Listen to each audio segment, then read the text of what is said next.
చింతలపూడి కాన్స్టిట్యున్సీకి సంబంధించి జంగారెడ్డిగూడెంలో రాజారాణి కళ్యాణ మండపంలో ఒక మెగా మీటింగ్ ఏర్పాటు చేయడం జరిగింది.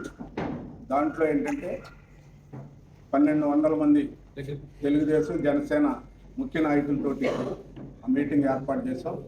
దాంట్లో అన్ని విషయాలు చర్చించి తెలుగుదేశం పార్టీ, జనసేన పార్టీ, అలాగే మా జాతీయ నాయకులు, అలాగే పవన్ కళ్యాణ్ గారు కలిపి సొంగ రోషన్ కుమార్ గారిని క్యాండిడేట్గా చింతలపూడి కాన్స్టిట్యున్సీకి తెలుగుదేశం పార్టీగా నిర్ణయించడం జరిగింది.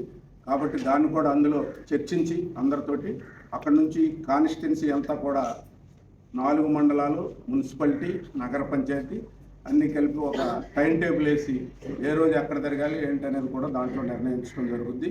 దాని ద్వారా వైసీపీ ప్రభుత్వం, సైకో ప్రభుత్వం యొక్క అరాచకాలు ఈ రాష్ట్రాన్ని అభివృద్ధి చేయకోకుండా కూలదోతలతో బిగించేసి రివర్స్ టెండరింగ్లతోటి 5 సంవత్సరాల కాలయాపన చేసి రాజధాని కానీ అలాగే పోలవరం లాంటివి కూడా చేయకుండా ఉన్న దాని మీద కూడా కార్యకర్తలు అందరూ మాట్లాడుకుని లీడర్స్ కార్యాచరణ ప్రణాళిక తయారు చేసి గ్రామాల్లోకి వెళ్ళడానికి ఆ మీటింగ్ రేపు ఏర్పాటు చేయడం జరిగింది.